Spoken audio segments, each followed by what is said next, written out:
Hello and welcome everyone. आज के lecture में हम लोग इंडिया की सोशल वर्क का डेवलपमेंट देखेंगे कि इंडिया में कैसे सोशल वर्क डेवलप हुआ। इंडिया में सोशल वर्क के जो रूट्स हैं वो एंशिएंट टाइम्स में देखने को मिलते हैं। एंशिएंट टाइम्स में जो सर्विस था यानी जो सेवा भाव था वो धर्म माना जाता था, सेवा परमो धर्मा के रूप में। और जो सेल्फलेस सर्विस का जो कॉन्सेप्ट है, जो निस्वार्थ भाव की सेवा है, वो पुराने समय से प्रचलित है और कहीं ना कहीं ये सोशल वर्क का ही स्वरूप था। ये जो सेवा भाव, जो सर्विस था, ये कर्म पे फोकस करता था, कंपैशन, दया भाव को प्रमोट करता था और जितनी भी हेल्प थी वो राजाओं और मंदिरों के द्वारा करवाई जाती थी। फिर आगे चलते चलते धीरे धीरे अब मेडिएवल पीरियड आता है। मेडिएवल पीरियड में भक्ति और सूफी संतों ने अपने अपने धर्मों में जो बुराइयां थी उसको ख़त्म करने के लिए, इंसानियत को फैलाने के लिए, लव को प्रमोट करने के लिए और हेट्रेड को ख़त्म करने के लिए बहुत सारे सामाजिक सुधार लाने की कोशिश की ताकि सोसाइटी में इक्वलिटी आ सके, कंपैशन को बढ़ावा मिले। एज सच कोई फॉर्मल पॉलिसी नहीं थी, बट कंपैशन, इक्वलिटी के चलते सोसाइटल रिफॉर्म्स जो अपने अपने रिलीजन में लाने की कोशिश की गई भक्ति और सूफी संतों के द्वारा मेडिएवल पीरियड में। और जब क्या होता है, रूट से धार्मिक रूप में अगर कोई बुराइयों का अंत किया जाए तो सोसाइटी में अपने आप ही इक्वलिटी आ जाती है।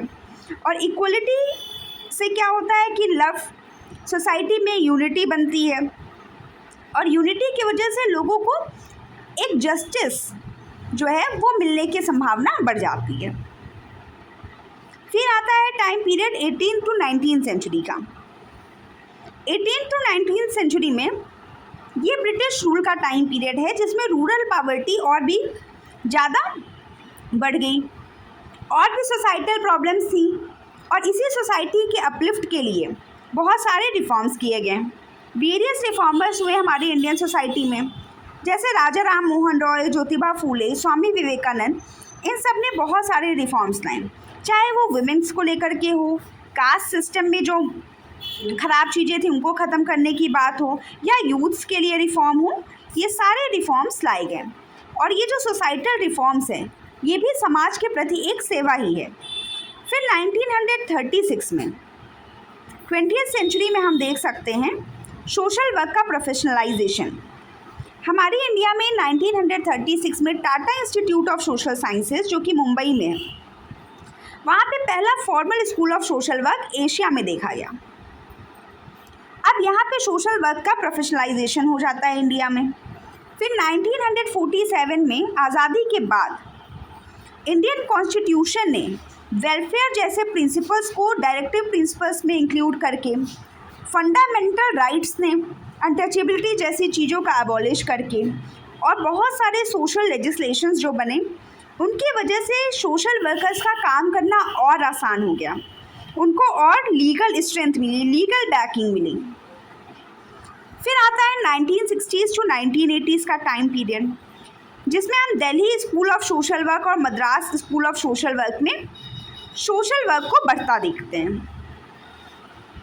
फिर 1990s का टाइम पीरियड है। 1990s के टाइम पीरियड में जो आज हम प्रेजेंट सिनेरियो में देख सकते हैं, सोशल वर्क ने बहुत सारे रूप ले लिए हैं। एनजीओज़ का रूप ले लिया है, कॉरपोरेट सोशल रिस्पॉन्सिबिलिटी के तहत सोशल वर्क और स्ट्रेंथन हुआ है, एनजीओज़ को फंडिंग मिल रही है, डिज़ास्टर मैनेजमेंट में सोशल वर्कर्स का योगदान रहा है, जेंडर इश्यूज़ के लिए आवाज़ उठाने में भी सोशल वर्कर्स बढ़ चढ़कर सामने आए हैं। तो सोशल वर्कर्स का जो रोल हो गया है वो मल्टी डायमेंशनल है।